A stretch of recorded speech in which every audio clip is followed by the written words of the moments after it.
नमस्कार। आज मैं फिर एक ऐसी कहानी लेकर आया हूँ जिसे हर एक बेटी, हर एक माँ और हर एक पिता को सुननी और देखनी चाहिए। कहानी में शादी के बाद विदाई का समय था। नेहा अपनी माँ से मिलने के बाद अपने पिता से लिपट कर रो रही थी। वहाँ मौजूद जितने भी लोग थे उनकी आंखें नम हो गई थीं। नेहा अपनी छोटी बहन के साथ गाड़ी के नज़दीक आ जाती है। नेहा का जो पति होता है अविनाश, वह अपने कुछ खास मित्रों के साथ बात कर रहा था। उसका एक मित्र होता है विकास। विकास अविनाश से कहता है, यार हम लोग घर पहुंचते ही सबसे पहले होटल में चलकर बढ़िया से खाना खाएंगे। यहाँ तेरे ससुराल में खाने का मज़ा नहीं आया। तभी पास में खड़ा अविनाश का छोटा भाई राकेश बोला, हाँ यार, पनीर कुछ ठीक नहीं थी और रसमलाई में तो रस ही नहीं था। और वही ही करके जोर जोर से हंसने लगे। अविनाश भी पीछे नहीं रहा। अरे हम लोग चलेंगे होटल में और अच्छा सा खाना खाएंगे। मुझे भी यहाँ के खाने में मज़ा नहीं आया, रोटियाँ गर्म नहीं थी। अपने पति के मुंह से यह शब्द सुनते ही नेहा, जो घूंघट में गाड़ी में बैठने जा रही थी, वापस मुड़ी, गाड़ी की फाटक को जोर से बंद किया और घूंघट हटाकर अपने पापा के पास पहुंची। अपने पापा का हाथ अपने हाथों में लिया। मैं ससुराल नहीं जा रहा हूँ पिताजी, मुझे यह शादी मंजूर नहीं है। यह शब्द उसने इतनी जोर से कहे कि सब लोग नेहा की तरफ देखने लगे। तभी नेहा के ससुर राधेश्याम जी आगे आए और पूछा कि बहू क्या बात है, शादी हो गई, विदाई का समय है, अचानक क्या हुआ कि तुम शादी को नामंजूर कर रही हो। अविनाश की तो मानो दुनिया ही लुटने जा रही थी। वह भी नेहा के पास आ गया। अविनाश के दोस्त भी, सब लोग यह जानने का प्रयास कर रहे थे कि आखिर बात क्या है।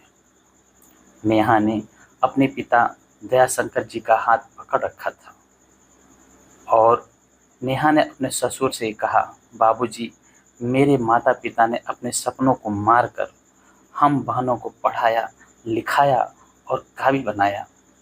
आप जानते हैं कि एक बाप के लिए बेटी क्या मायने रखती है। आपके पास तो बेटी है नहीं जो आप बेटी का दर्द समझेंगे। मेरी शादी के लिए व शादी में बारातियों की आवाभगत में कोई कमी न रह जाए, इसलिए मेरे पिताजी पिछले 1 साल से रात को 2 से 3 बजे तक जागकर मेरी माँ के साथ योजना बनाते थे। खाने में क्या बनेगा, रसोइयाँ कैसा होगा, व्यवस्थाएं कैसी होंगी, साड़ी कहाँ से खरीदनी है, ये सब सारी बातें कि मेरी शादी में कोई कमी ना रह जाए। दुनिया को दिखाने के लिए अपनी बहन की साड़ी पहनकर मेरी माँ खड़ी है। मेरे पिता की 150 रुपये की टी शर्ट के पीछे बनियान में इतने छेद हैं जिसको मैं नहीं बता सकती। और यहाँ पर सारी व्यवस्थाएं किस तरह से इन्होंने की, वह मैं और मेरा परिवार जानता है। आपके पुत्र को तो रोटी ठंडी लग रही थी, उनके दोस्तों को पनीर में गड़बड़ लगी, मेरे देवर को रसमलाई में रस ही नहीं मिला। इनका खिलखिलाकर हंसना मेरे पिता के अभिमान को ठेस पहुंचाने के समान है। नेहा हाँफ रही थी। नेहा के पिता ने रोते हुए कहा, बेटी, इतनी छोटी सी बात।